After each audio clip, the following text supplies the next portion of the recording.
Good morning students, मैं आशीष कुमार गुप्ता आप सबके लिए नेक्स्ट मैथ का क्लास लेकर आया हूँ। और जैसे कि लास्ट क्लास में हम लोगों का चैप्टर फिनिश हो गया था और चैप्टर खत्म होने के बाद फिर न्यू चैप्टर आज स्टार्ट करना है। लास्ट डे का एक्सपीरियंस कुछ शेयर करना चाहूँगा कि जैसे कि कल मंडे को काफ़ी स्टूडेंटों को बुलाया गया था और कहा भी गया था कि जैसे कि आइए और काफ़ी चेक कराइए, प्रॉब्लम्स को हमें बताइए। लेकिन यहाँ पर विद्यालय पे बस गिने चुने कुछ कह सकता हूँ मैं 20 या 25 स्टूडेंट बस सिर्फ आए थे। 20-25 स्टूडेंट कह सकता हूँ 100 में से अगर 20-25 आ रहे हैं, इसका मतलब ये है कि काफ़ी स्टूडेंट रिलैक्स मोड में पड़े हुए हैं। और रिलैक्स मोड में पड़े होने का मतलब है कि वो बोर्ड एग्जाम को सीरियसली नहीं ले रहे हैं। तो कहीं ना कहीं बस मेरा इतना ही मैसेज है सभी को कि सभी लोग अलर्ट हो जाइए। और सरकार तो अलर्ट है ही, बोर्ड एग्जाम मार्च में होना भी है, कंफर्म है। साथ में स्कूल्स भी खुल रहे हैं, इसका भी नोटिफिकेशन सभी लोग को बाई पेपर पता चल रहा होगा और जल्द ही विद्यालय की तरफ से भी आप लोग को मैसेज दिया जाएगा। तो जो भी कुछ है उन सभी चीज़ों के बीच में कहने का इतना मतलब है कि पढ़ाई को लेकर के सीरियस हो जाइए और पढ़ाई को लेकर के कहीं ना कहीं अपने टारगेट को फिक्स कर लीजिए और उस टारगेट के अकॉर्डिंग पढ़ाई करना चालू कर दीजिए। नहीं पढ़ाई करेंगे तो कहीं ना कहीं आप ही का लॉस है। और पेपर तो अपने टाइम पे होगा और पेपर में अगर नंबर लाना है तो कहीं नहीं पढ़ाई करना पड़ेगा। ठीक है, तो इन्हीं के साथ में बस इतना ही कहूँगा, घर पे बैठकर आराम मत करिए, पढ़ाई करिए और पढ़ाई करिए। चलते हैं हम लोग अगले चैप्टर की तरफ। अगला चैप्टर हम लोग का जैसे कि मैंने कहा था कि फर्स्ट से अब स्टार्ट करते हैं, क्योंकि फर्स्ट चैप्टर बताना कोई बहुत ज़्यादा मुझे नहीं टाइम मतलब रुकना सही लग रहा है। फर्स्ट चैप्टर हमारा जैसे है वास्तविक संख्याएं। वास्तविक संख्याएं अगर हम लोग कहें वास्तविक,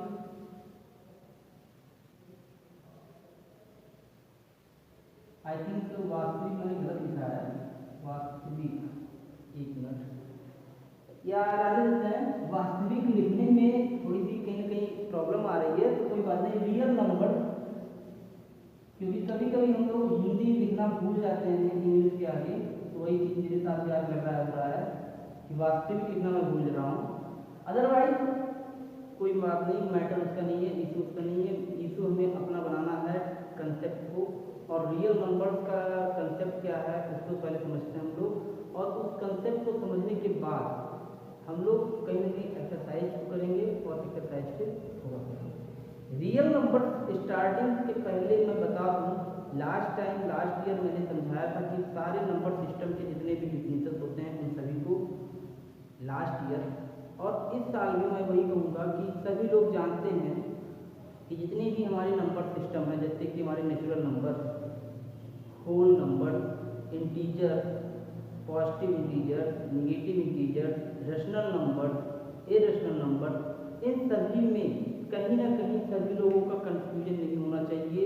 अगर किसी को कोई कंफ्यूजन है तो थोड़ा बहुत रिवीजन करिए और थोड़ा बहुत रिवाइज करके अपना उसको स्ट्रॉन्ग करके और फिर तक इस चैप्टर को हम लोग पढ़ना शुरू करेंगे।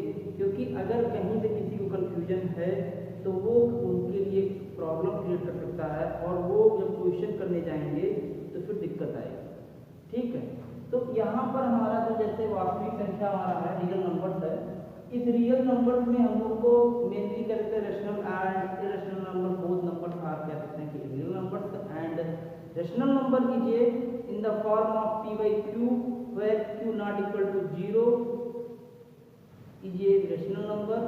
कहने का मतलब कि हमारा p by q के फॉर्मेट में जो भी नंबर लिखे हैं उनको हम रेशनल नंबर्स कहते हैं।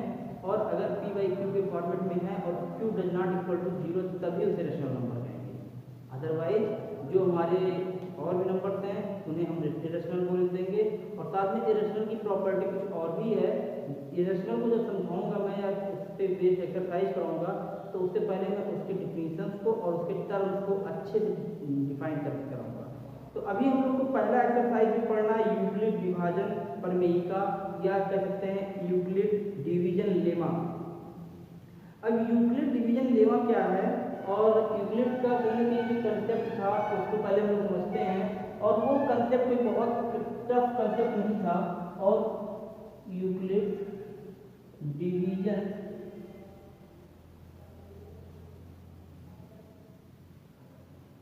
इसमें कोई ज़्यादा कंसेप्ट ज़्यादा टफ नहीं है, इसलिए क्योंकि इसका कंसेप्ट ए बराबर बी क्यू प्लस आर, ये जो कंसेप्ट है ये कंसेप्ट ऑलरेडी मैक्सिमम स्टूडेंट जानते हैं।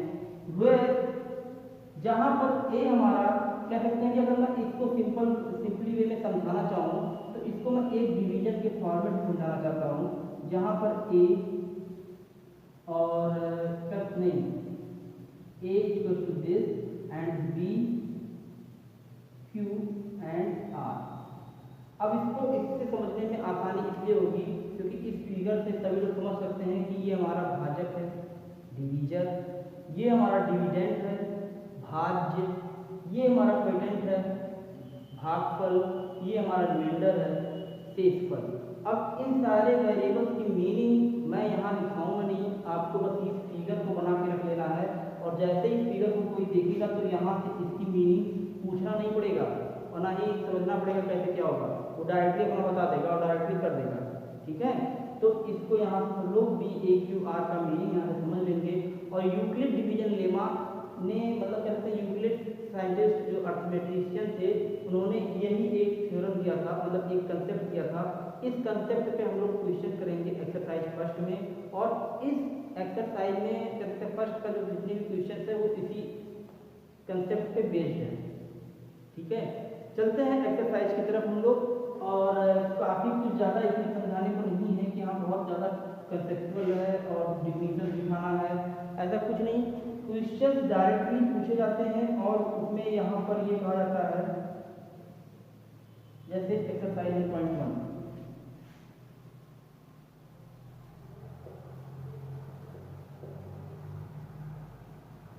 एक्सरसाइज 1.1 में पहला क्वेश्चन है निम्नलिखित संख्याओं का एचसीएफ ज्ञात करने के लिए यूक्लिड विभाजन एल्गोरिथम का प्रयोग कीजिए। अब बात करते हैं हम लोग 135 और 135 एंड 225 फर्स्ट क्वेश्चन। ठीक है, इस फर्स्ट क्वेश्चन में हमको क्या करना है, यूक्लिड डिवीजन लेमा का यूज करके इसे हमें एचसीएफ क्या करना है, एचसीएफ ज्ञात करना है। तो एचसीएफ ज्ञात करना है तो एचसीएफ ज्ञात करने का 2-3 तरीका सब लोग जानते हैं, टाइम factorization method, long division method. अब तीसरा मेथड हमारा है यहाँ पर यूक्लिड डिवीजन लेमा। ठीक है, इसको जरा देखिए सभी लोग, मैं थोड़ा सा चेकिंग जरूरी है, चेक कर लेता हूँ वीडियो क्वालिटी कैसा है।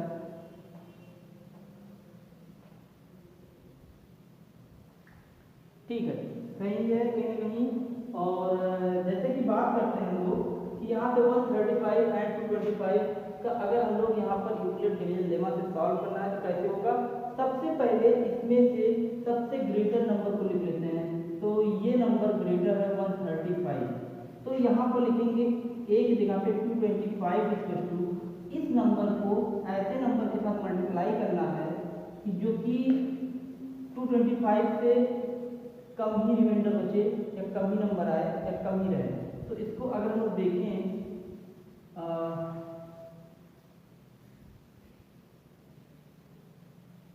135 इंटू कितनी टाइम ले जाए, 1 टाइम, प्लस अब 1 टाइम जाने के बाद इसमें देख रहे हैं कि ये बचेगा कितना 85, आई थिंक 25 प्लस 65, 25 प्लस 65 और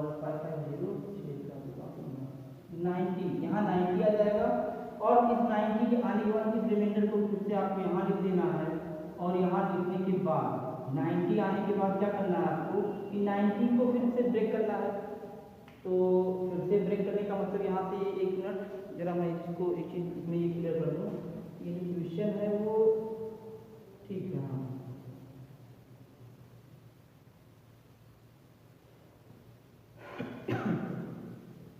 ठीक, तो यहाँ से इसमें जो क्वेश्चन दिया था ये सही है, कोई ना कोई दिक्कत नहीं है। मुझे लगा कि शायद बहुत छोटा सा क्वेश्चन कैसे हो गया।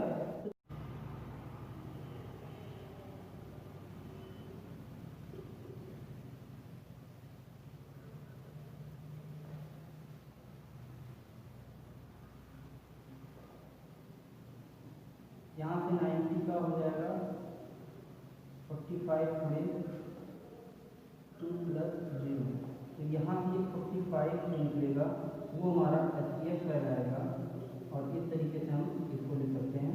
तो कहीं ना कहीं इसमें हम इस क्वेश्चन में देख रहे होंगे कि यहाँ का डिजिट यहाँ लेते हैं और इसके मल्टीप्लाई में यहाँ लिखते हैं, इसका मल्टीप्लाई यहाँ लिखते हैं और इस तरीके से हमारा ये सॉल्व हो जाएगा क्वेश्चन।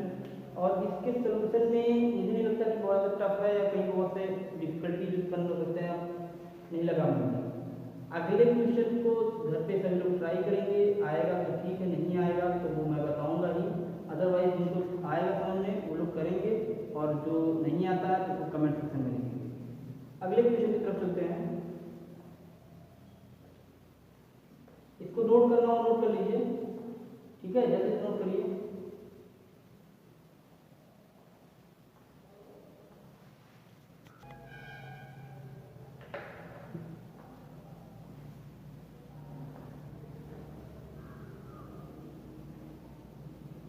चलते हैं अगले क्वेश्चन की तरफ। और अगला क्वेश्चन जैसे कि हम लोग क्वेश्चन सेकंड है, दर्शाइए कि कोई भी धनात्मक विषम पूर्णांक 6q + 1 6q + 3 6q + 5 के रूप का होता है और जहां q कोई एक पूर्णांक है। तो अगर q एक कोई पूर्णांक है तो यहाँ पर हम इसको साइड में लिख लेते हैं 6q + 1 और 6q + 1 और 6q + 3 6q + 5 इन तीनों को ऐसे लाने दो। अभी मैं इसको प्रूफ करा दूंगा कैसे। सबसे पहले तो यूक्लिड डिवीजन लेमा या हिंदी में इसको लिख सकते हैं यूक्लिड डिवीजन विभाजन प्रमेयिका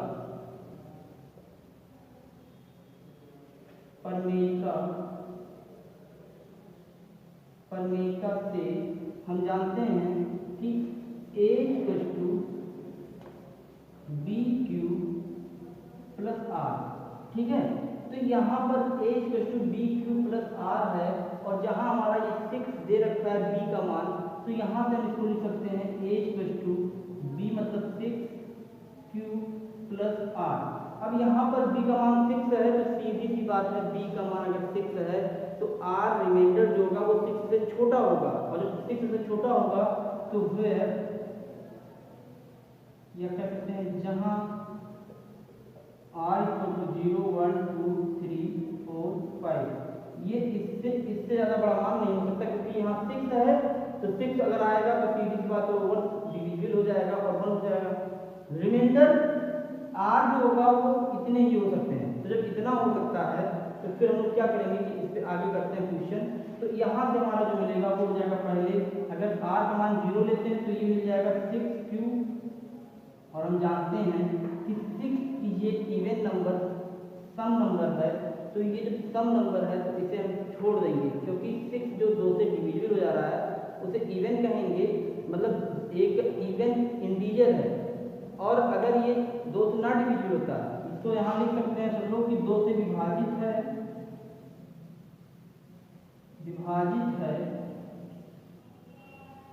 इसलिए 6q एक सम धनात्मक या कहते हैं सम पूर्णांक है। सम धनात्मक नहीं लिखेंगे तो सम पूर्णांक है। अब इसके बाद फिर ऐसे सेम है, ऐसे करते चले जाओ सभी लोग जल्दी जल्दी। क्या हो जाएगा 6a = 6q + 1 रिमाइंडर का मान रखेंगे, यहाँ रखेंगे 6q + 2 6q + 3 6q + 4 6q + 5 बस। अब यहाँ से तुम लोग को दिख रहा होगा कि ये 2 से डिविजिबल नहीं है, क्योंकि यहाँ पर 1 है तो 1 तो 2 से भाग देने से कटेगा नहीं। तो जब कटेगा नहीं तो करना क्या है कि इसको लिख देना कि ये एक विषम पूर्णांक है, 2 से विभाजित नहीं होता है या नहीं होगा, इसलिए ये एक विषम पूर्णांक है। और इस तरीके से हमारा पहला जो होगा वो प्रूफ हो जाएगा। हमें 6q + 1 6q + 3 6q + 5 इन तीनों को प्रूफ करना था। एक तो ये हो गया, यहाँ पर ये 2 से ये भी डिविजिबल है, ये भी डिविजिबल है, तो ये तो विषम पूर्णांक होगा नहीं, तो इसको लिख देंगे कि 2 से विभाजित है और इस प्रकार ये एक सम पूर्णांक है। इसको लिखेंगे तो यहाँ पर लिखेंगे कि ये 2 से विभाजित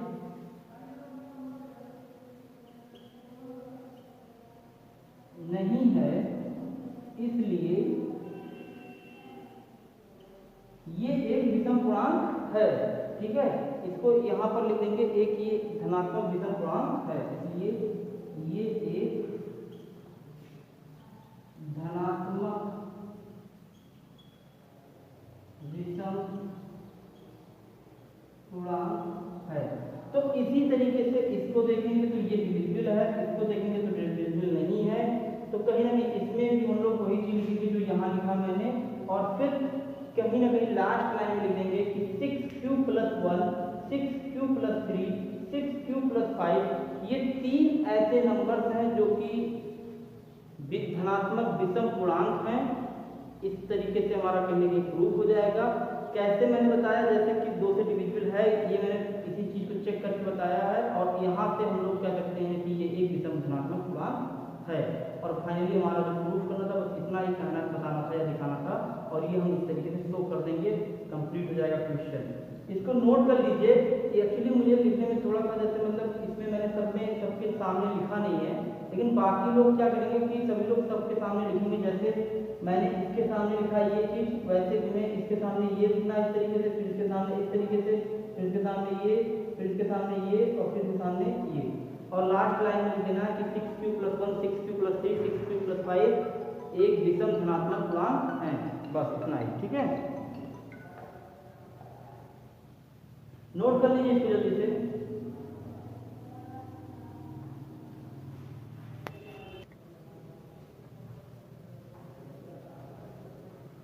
नोट हो गया है तो अगले क्वेश्चन की तरफ चलते हैं। और अगला क्वेश्चन जैसे इसमें जो भी है वो बस अब कह सकते हैं कि सेम टाइप के क्वेश्चन है। क्वेश्चन नंबर सेकंड की तरह ही क्वेश्चन नंबर इस एक्सरसाइज का लास्ट क्वेश्चन है, जो कि क्वेश्चन नंबर 5 है। अब इस 5 को आप लोग खुद से करना रहेगा, और फोर्थ भी कहीं ना कहीं कुछ ज़्यादा नहीं है, इसमें बस वर्ग कर देना। जैसे फोर्थ में क्या करना है, इसमें मैंने क्या किया था, सेम वे में बताते चला गया मैं। फोर्थ में स्क्वायर कर देना है, मतलब a² बराबर इधर का भी पक्ष का स्क्वायर, और फिफ्थ में क्या कर देना है, क्यूब कर देना है। तो कहीं ना कहीं फोर्थ फिफ्थ दोनों क्वेश्चन में सिर्फ स्क्वायर और क्यूब करके लगा देना है, और शो आउट कर देना है कि हाँ ये हमारा इतने टर्म जो है वो हमारे धनात्मक पूर्णांक है या फिर विषम पूर्णांक है, जो भी है, जो भी जिसने जो पूछा गया है उसको हम शो कर देंगे। बस बात खत्म। इसमें एक क्वेश्चन जो थर्ड है, इसको मैं थोड़ा सा समझा दूँ कि किसी परेड में 616 सदस्य वाली एक सेना की टुकड़ी को 32 सदस्य वाले एक आर्मी के बैंड के पीछे मार्च करना है। दोनों समूहों को समान संख्या वाले स्तंभों के मार्च करना है। उन स्तंभों की अधिकतम संख्या क्या है, वे जो मार्च करने हैं। ठीक है, तो अगर इसमें कहीं ना कहीं हमारा इस क्वेश्चन को करना बहुत इजी है। इसलिए इजी है क्योंकि इसमें क्वेश्चन में क्या क्या नंबर दिया, 616 और 32, 616 और 32 सदस्यों के पीछे क्या करना है, बैंड मतलब कि मार्च करना है। अब सुनो, इसमें मार्च जो भी करना है जो भी नहीं करना है, जब कभी भी क्वेश्चन ऐसे बनते हैं कि इतने फूल के क्यारी बैठाओ कि जितने क्यारी हैं उसमें उतने ही क्यारियों की संख्या और पेड़ों की संख्या बराबर हो, या ऐसे पंक्तियों की संख्या लगाओ जिसमें पंक्तियों की संख्या और पंक्तियों में खड़े व्यक्तियों की संख्या बराबर हो, या 616 लोगों को ऐसे अरेंज करो कि जैसे कि 32 बैंड 32 लाइन हो और उसमें उतने ही उसी के पीछे मार्च कर रहे हो। तो जब कभी भी ऐसे क्वेश्चन बनते हैं, जैसे इसमें यही क्वेश्चन है, एक बार फिर से मैं थोड़ा इसको रिवाइज कर दूं कि 616 सदस्यों वाली सेना की टुकड़ी को 32 सदस्य वाले एक आर्मी बैंड के पीछे मार्च करना है। दोनों समूहों को समान संख्या वाले स्तंभों में मार्च करना है, मतलब दोनों समूह जो है समान स्तंभ वाले मार्च करना है, और उन स्तंभों की अधिकतम संख्या क्या है जिसमें वो मार्च कर सकते हैं। तो करना ये है कि इन दोनों का एचसीएफ निकाल लीजिए, और एचसीएफ जो निकलेगा वो यूक्लिड BQ + R इस फार्मूले से निकालना है। जैसे क्वेश्चन नंबर फर्स्ट मैंने किया है वैसे निकाल देना है, बाकी और कुछ इसमें नहीं करना है। जैसे ही इसका एचसीएफ आएगा वो एचसीएफ कहीं ना कहीं आप लोग का फाइनली आंसर हो जाएगा। क्वेश्चन को सॉल्व करिएगा, जो नहीं आएगा जो भी दिक्कत होगी उसको फिर पूछिएगा। अदरवाइज सेशन के लिए आज का सेशन बस इतना ही चलेगा, और इस सेशन में अगर कहीं पे कोई डाउट है उसे कमेंट सेक्शन में पूछिए। अगर कमेंट में कोई सेक्शन में कोई कुछ नहीं पूछ रहा है तो इसका मतलब निकला क्लियर है। और अगर क्लियर है तो भी कमेंट सेक्शन में जाइए और बताइए कि सर क्लियर है, सब कुछ समझ में आ रहा है, तो मैं आगे उसी हिसाब से पढ़ाता हूँ। ठीक है, तो बस आज के लिए इतना ही रखते हैं और अगले दिन हम चलेंगे अगले एक्सरसाइज की तरफ और अगले एक्सरसाइज का डिस्कशन करेंगे। बस आज के लिए इतना ही। Thanks for watching.